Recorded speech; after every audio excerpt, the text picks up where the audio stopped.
We've all done at least one personality test in our lifetime, whether it be the classic Myers-Briggs or one found on BuzzFeed in 2017. And yes, that counts. For the record, I am the contemplative onion, whatever that means. Today, I wanted to do a deep dive into personality tests. Right, so we need to figure out why we as humans even like doing these tests in the first place. There are so many reasons as to why we are interested in the results and what they may mean to us. They can provide insight.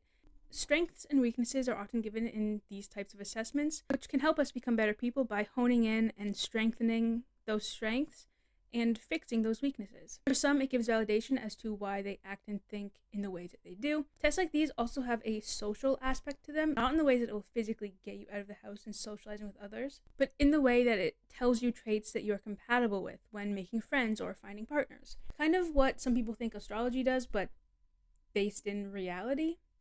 Like hearing someone say, oh, we're not compatible because when I was born, the sun was shining through a window on the right side of my house, but you were born during a waning crescent moon, so we can never be together. Like, okay, Brittany, I'm gonna lock you in the psych ward for life because you sound like you're going insane. But I'm sorry, my bad. I didn't realize you were an asparagus and your Jupiter's in Gatorade or whatever they say. Not getting along with someone who possesses more controlling personality traits when you are someone who likes to do spontaneous things and has a free spirit makes a lot of sense to me, you know? There are so many more reasons as to why we do personality tests. Curiosity, for fun.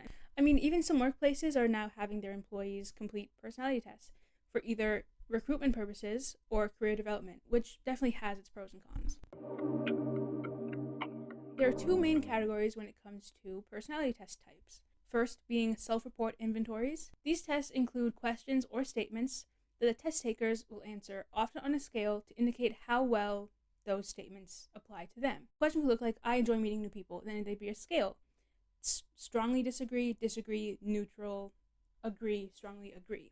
I'd probably place myself somewhere around this area if I'm being completely honest, but we'll get to that later. The other type of personality test is called a projective test. These tests present ambiguous stimuli, so ink blots or incomplete pictures. The test taker's interpretations are believed to reveal underlying personality traits. A common type of projective test is the Rorschach. So sorry, I cannot pronounce that word, but you know what I mean.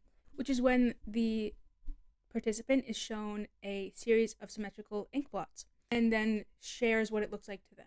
I feel like this test specifically wouldn't work for me because you could show me the first picture and I'd be like, oh, well, that's a splatter of ink on a piece of paper because that's literally what it is. Then you could show me the next one and I'd be like, well, that's also a splatter of ink on a piece of paper because, again, that's literally what it is. I feel like I would just start making things up as a test progresses. I'd be like, oh, well, that's a butterfly, obviously.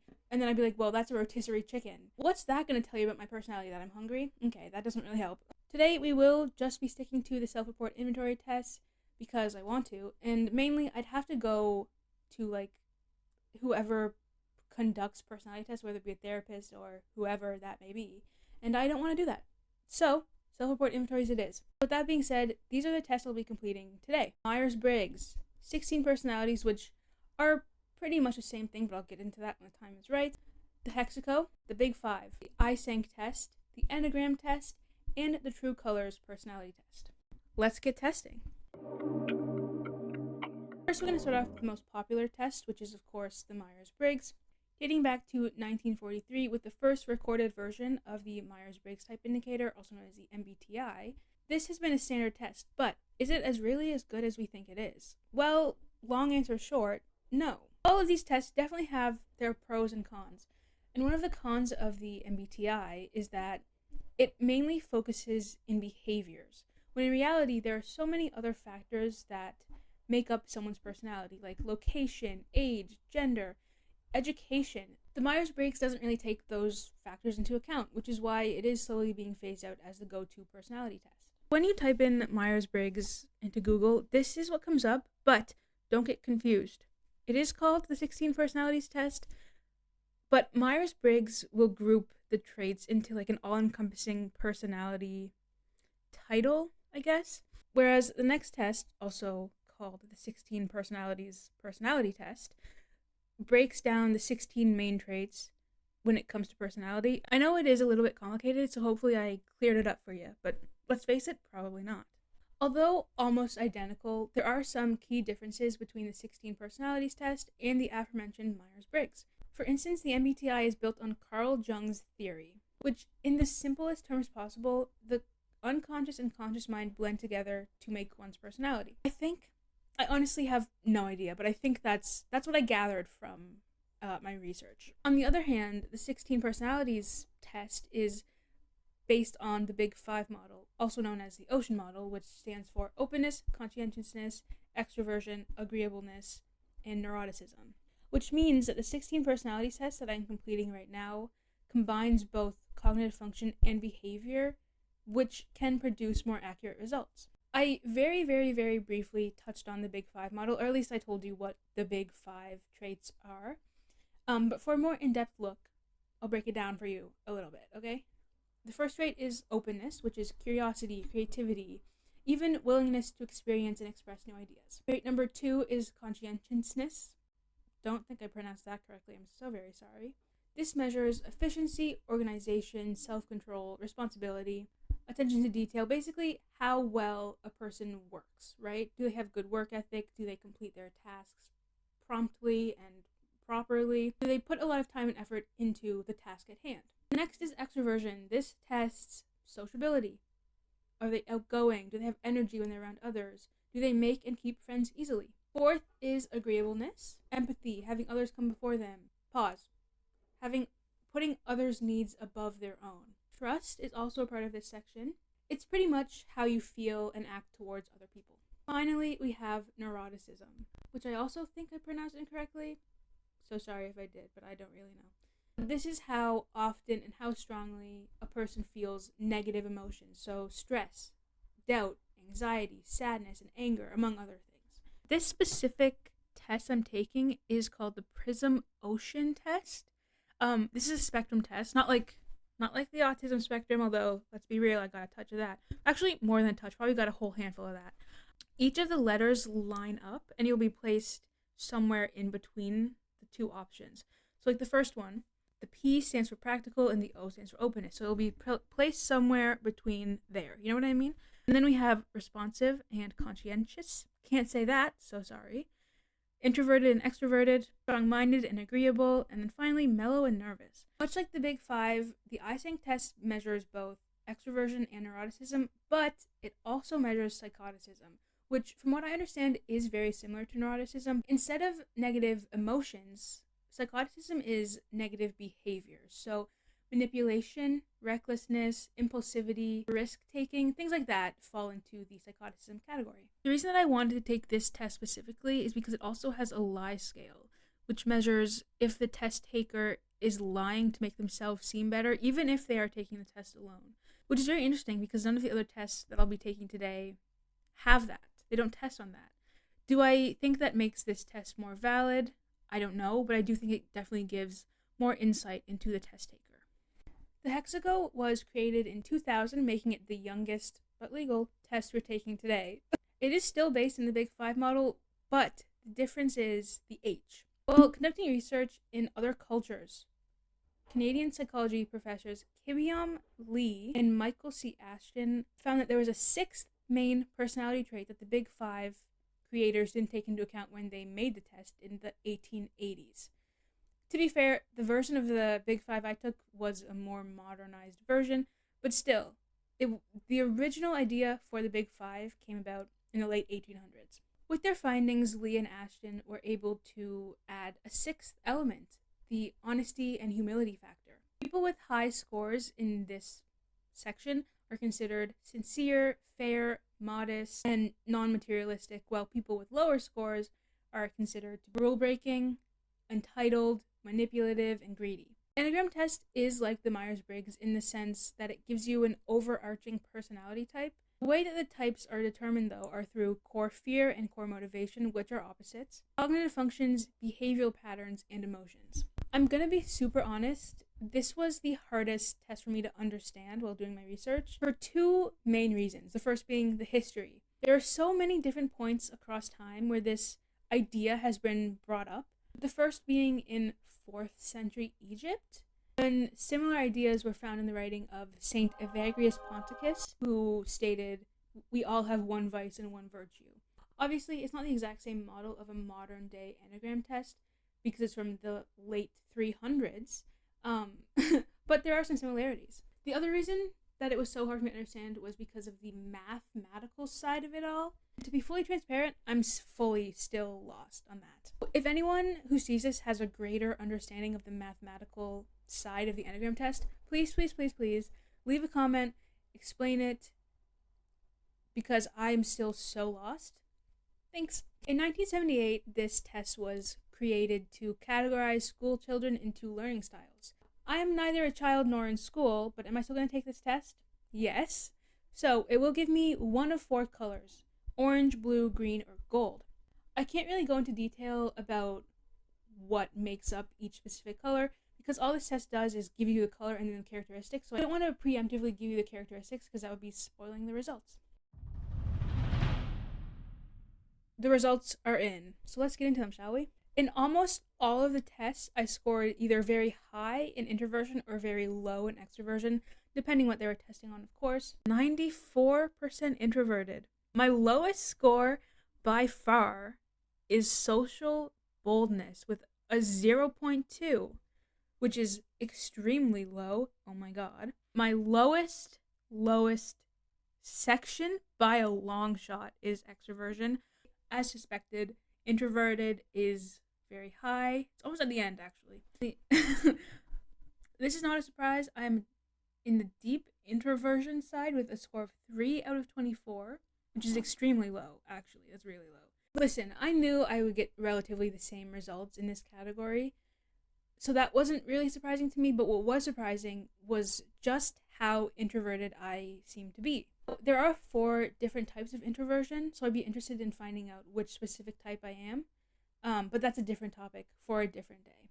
Also, a key consistency that I noticed throughout my own results was that I scored relatively high in the negative aspects of the test, so that's super sick. My identity is turbulent, 85% at that, which is very high, I would say. Emotionality has my highest score out of this entire test, which is in fearfulness, which is 7.21. For neuroticism, I have a high neuroticism level with 17 out of 24. It also gave me some weaknesses that I may suffer from as a green: cynicism, uncaringness, misanthropy, emotional coldness. Neuroticism was very high. Anxiety, stress, worry, self-doubt. And those are just the things that I feel more often than not, which I think sometimes I feel them for good reason, but technically they are negative emotions. With consistencies, we are also bound to get inconsistencies. And you may have noticed I haven't touched on the Enneagram results yet. I not only hated taking this test, but the results were the furthest away from how I view myself and the results the other 6 tests gave me. There are a few main parts that I think the Enneagram got wrong.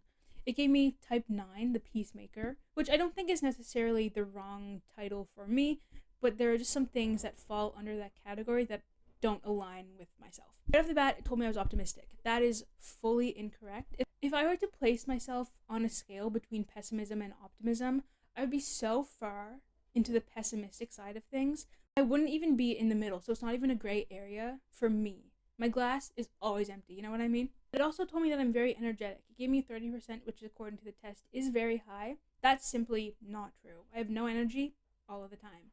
It also told me that I'm a people person, which I don't think is fully true, only because I'm not very social. Maybe once you get to know me, the people person aspects of my personality come out, but I feel like a lot of people don't wait long enough for that to happen, so I feel like I don't present myself as a people person, you know? I'm not saying that the Enneagram got me fully wrong. It's not like this was the complete opposite of who I am. There are some aspects that I agree with and that are true for myself. Avoiding conflict, that's true. I feel like I present myself as a very calm person. That also told me that as well. So I'm like, there are some things that it got right, but I feel like it got a lot more wrong than it did right, you know? I will be completely honest with you. I feel like I didn't give this test the time it deserved. This was the last test I took. It took 25 minutes to complete. It had 180 questions. So by the time I was finished with the actual questionnaire itself, I wanted to stop reading things off a screen. And on top of that, I already didn't understand the concept of this test, so that also made it difficult for me to understand the results. So again, if someone out there really understands the Enneagram, or at least even just a type 9, would be willing to explain it in the comments and dumb it down for me, I would greatly, greatly appreciate you. What's up, guys? I'm editing currently. I realized that I didn't really talk about the results, like, at all. Whoopsie! Uh-oh. So I'm going to do that right now. I'm just going to do a really quick breakdown of what each of the tests gave me. For the Myers-Briggs, it placed me in the INFPT category, which stands for introverted, intuitive, feeling, receiving, and the T stands for turbulent. This type is more commonly known as the mediator. For the other 16 personalities tests, this is a bit harder to break down really quickly. I'm just going to put like the results up on screen. Just so you know, they placed me like between 0 and 4. So these are the results I scored high in. These were in the middle, and these were the lowest numbers that I got. The HEXACO broke down each category, which is very nice of them. Thank you, HEXACO makers. For the honesty humility section, I was in the 89th percentile. Gonna be super honest, I don't really understand percentiles. I must have missed that day of math class.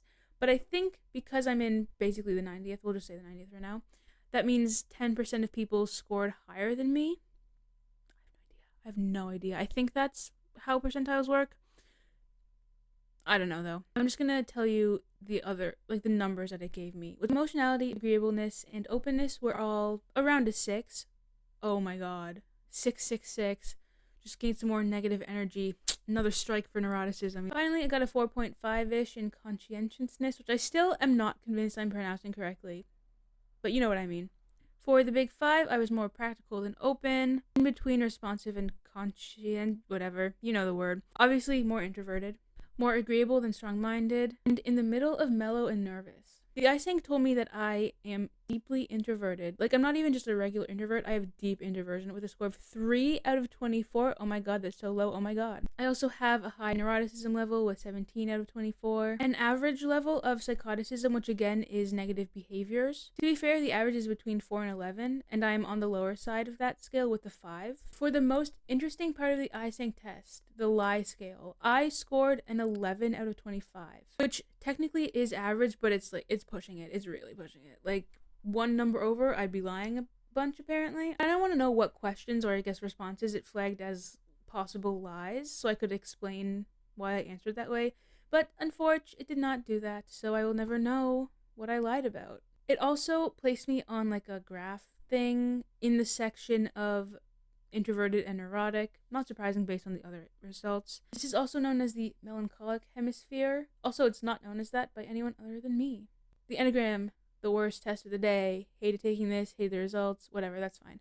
It gave me the type 9, which is the peacemaker. My core desire is to be at peace. Go figure with a name like the peacemaker. And my core fear is being disconnected. So there's that. My true color is green. I'm wearing green right now. Oh my god. That's fitting, I guess.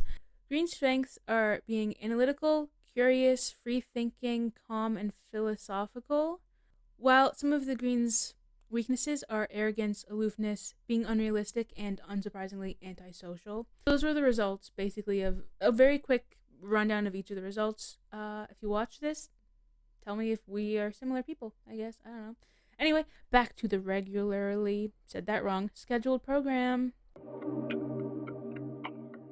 There are a few things about some of the tests that I want to bring up, and we are going to start with the Enneagram. This was by far the worst test to complete, for a plethora of reasons. This was by far the longest questionnaire with 180 questions. I don't have the exact numbers of the other tests, but I'm going to guess they were lower, if not around 100 questions each. 180 questions is too many, especially when the questions were asked in quite literally the worst ways possible. Which brings me to my next point. A majority of questions in the Enneagram had multiple part questions, but expected one answer. Question 43 stated, can be critical, cynical, argumentative, and can act intellectually superior. That's asking me 4 separate things, but expect me to give one answer. Critical? Sometimes. Cynical? Absolutely. Argumentative? Not at all.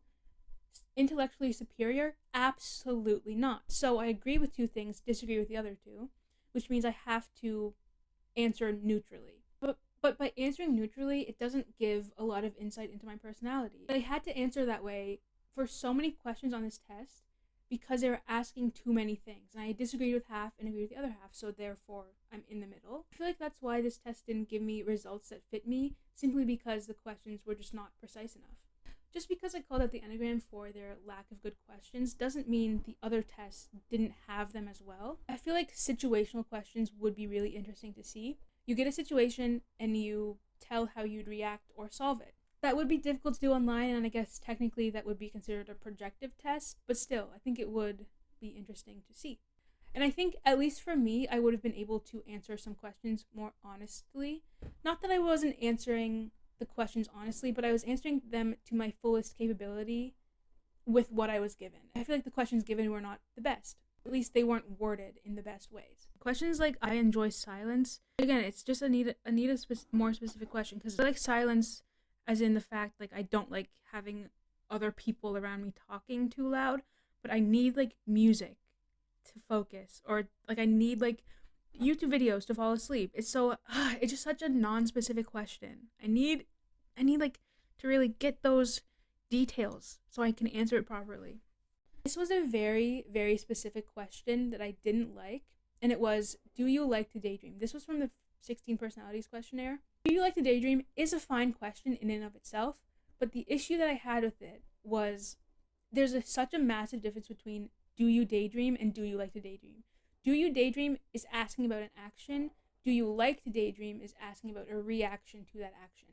But the thing is, we haven't established if the action even happens, and there's no follow-up questions about the specific action. So I feel like since I am someone who's constantly lost in thought, constantly daydreaming, I have to answer strongly agree, because I at least want it to compute that daydreaming is part of my personality. I don't know. Maybe I'm thinking too much into this. Probably. I did get overthinking a lot on my other personality test, so that's very likely. That type of question really annoyed me. I feel like a lot of these tests just need to perfect the questions and the way they ask them, and they would be so much easier for participants to complete. And I feel like when questions are easier to understand, you can get better results. And speaking of the results, there are parts of results from each of the tests that I didn't necessarily agree with. Like the Myers-Briggs told me I was prospecting, and I don't think that necessarily fits, or at least not all the parts fit with who I am. Especially the last part of prioritizing spontaneity over stability. The 16 personalities test said I was open to change, which is false. The True Colors test told me I was future-oriented. Gonna be honest, I don't think I've ever once thought about the future. I don't even know what I'm doing tomorrow, let's face it.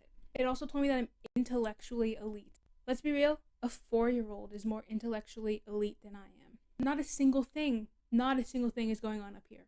Well, I'll say not a single useful thing. Just because there are negative aspects to some of these tests doesn't mean there aren't also positive aspects.